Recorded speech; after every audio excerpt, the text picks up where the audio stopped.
கதை சொல்ல போன இடத்தில் நயன்தாராவிடம் காதலை வாங்கிய இயக்குனர். ஏற்கனவே காதல் தோல்வி சந்தித்தவர் நயன்தாரா. காதல் தோல்வி என்று சொல்ல முடியாது, காதல் தோல்விகள் என்று சொன்னால் கரெக்டாக இருக்கும். பிரபுதேவா ஏற்கனவே காதலித்து திருமணமாகி 2 குழந்தைகளுக்கு தந்தை என்பது நயன்தாராவுக்கு தெரியும். தெரிந்தோ தெரியாமலோ அந்த வீடியோ வெளியே வந்து,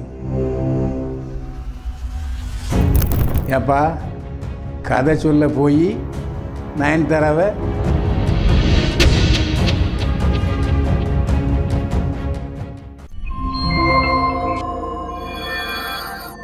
என்னை வாழ வைத்துக் கொண்டிருக்கும் யூடியூப் சேனல் நேயர்களுக்கு நன்றியும் வணக்கமும். போற்றுவார் போற்றட்டும், புழுதிவாரி தூற்றுவார் தூற்றட்டும், என் கடன் உண்மை செய்திகளை உறக்கச் சொல்வதே. கதை சொல்ல போன இடத்தில் நயன்தாராவிடம் காதலை வாங்கிய இயக்குனர். சமீபத்திலே சைமா அவார்டு நிகழ்ச்சி நடந்தது. இதே சைமா அவார்டு கடந்த ஆண்டு துபாயில் நடந்த பொழுது அதிலும் விருது வாங்கினார் விக்னேஷ் சிவன். விக்னேஷ் சிவன் ஒரு பாடலாசிரியர் என்பது நிறைய பேருக்கு தெரியாது. அவர் ஜெயிலர் படத்திலும் பாடல் எழுதியிருக்கிறார். அந்த அடிப்படையிலே நயன்தாராவிடம் கதை சொல்ல போனார் விக்னேஷ் சிவன். சொன்ன மாத்திரத்திலேயே கதை பிடித்து போய்விட்டது நயன்தாராவுக்கு. நான் இந்த கதையில் நடிக்கிறேன் என்று சொல்லிவிட்டார். படு குஷியில் மிதந்தார் விக்னேஷ் சிவன்.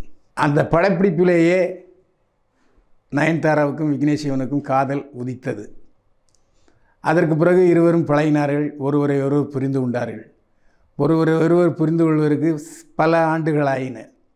ஆனாலும் காதலில் உறுதியாக இருந்தார் விக்னேஷ் சிவன். காரணம் என்னவென்று சொன்னால், ஏற்கனவே காதல் தோல்வியை சந்தித்தவர் நயன்தாரா. காதல் தோல்வி என்று சொல்ல முடியாது, காதல் தோல்விகள் என்று சொன்னால் கரெக்டாக இருக்கும். ஆரம்பத்தில் நடிகர் சிம்புவை காதலித்தார். இருவரும் இணக்கமாக பழகினார்கள். ஆனால் தெரிந்தோ தெரியாமலோ அந்த வீடியோ வெளியே வந்தது. இதனால் ஆத்திரப்பட்டார் நயன்தாரா. ஆனாலும் திருமணம் செய்வதில் உறுதியாக இருந்தார். ஆனால் எந்த காரணத்தினாலும் சிம்பு அந்த காதலை பிரேக்கப் செய்தார்.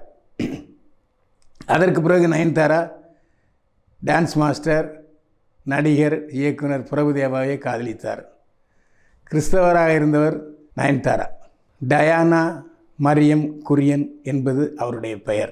அவர் பிரபுதேவாவை விரும்பி காதலித்தார். பிரபுதேவா ஏற்கனவே காதலித்து திருமணமாகி 2 குழந்தைகளுக்கு தந்தை என்பது நயன்தாராவுக்கு தெரியும். ஆனால் காதலித்த பொழுது என்ன சொன்னாரோ பிரபுதேவா தெரியவில்லை. திருமணம் செய்த பிறகு என்னுடன் தான் நீங்கள் வாழ்க்கை நடத்த வேண்டும் என்று நிபந்தனை வைத்தார் நயன்தாரா. அப்போதுதான் பிரபுதேவாவுக்கு இடித்தது.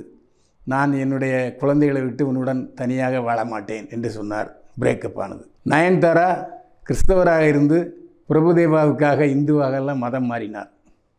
இதனால் 2 காதல் தோல்விகளை சந்தித்த நயன்தாரா அடுத்த காதலுக்கு தயாராக பல ஆண்டுகள் பிடித்தது.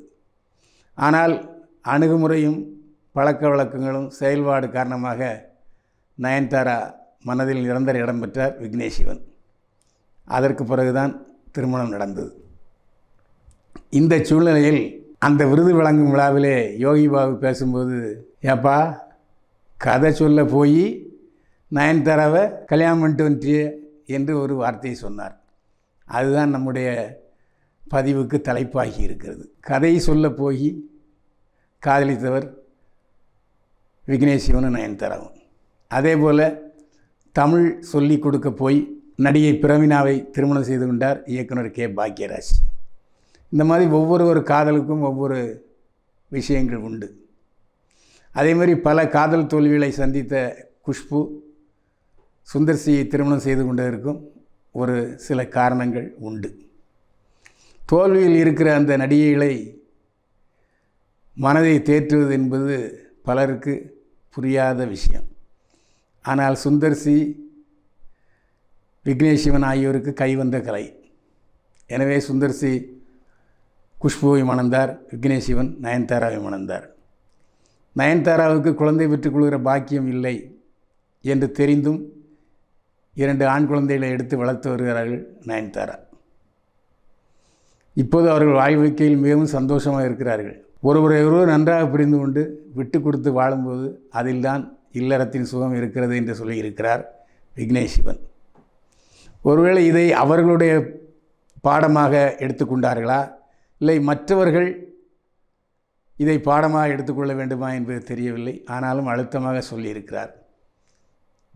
எத்தனையோ கருத்து வேறுபாடுகள் வந்த பொழுதிலும் நயன்தாராவும் விக்னேஷ் சிவனும் மிகவும் சந்தோஷமான தம்பதிகளாக வாழ்ந்து வருகிறார்கள். சினிமா தம்பதிகளுக்கு எடுத்துக்காட்டு என்று வேண்டுமானால் விக்னேஷ் சிவனையும் நயன்தாராவையும் சொல்லலாம். நிலேஷ் கிருஷ்ணா எழுதி இயக்கிய அன்னபூரணி படத்தில் கதாநாயகியாக நடித்ததற்காக நயன்தாராவுக்கு அந்த விருது வழங்கப்பட்டது. நயன்தாராவுக்கு கொடுக்க வேண்டிய அந்த விருதை நயன்தாரா தன்னுடன் வந்த கணவனையும் வருமாறு அழைத்தார். விக்னேஷ் சிவனுடன் இணைந்து நயன்தாரா தன்னுடைய விருதை பெற்றுக்கொண்டார். பலத்த கரவொலிக்கு இடையே ஜெயிலர் படத்தில் ரத்தமாரே என்ற பாடல் எழுதியதற்காக சிறந்த பாடலாசிரியர் விருது விக்னேஷ் சிவனுக்கு தரப்பட்டது சைமா விருது விழாவில். அதையும் பெற்றுக்கொண்டார்கள். ஆக ஒரே விருது விழா, கணவனுக்கும் அங்கே விருது, மனைவிக்கும் ஒரே விருது. சந்தோஷ கொண்டாட்டத்தில் நயன்தாராவும் விக்னேஷ் சிவனும். நேயர்களே, பரபரப்பான சினிமா துணுக்குகளுக்கு கிங் சேனலை சப்ஸ்கிரைப் பண்ணுங்கள், ஷேர் பண்ணுங்கள். மீண்டும் சந்திப்போம். வாழ்க வளமுடன்.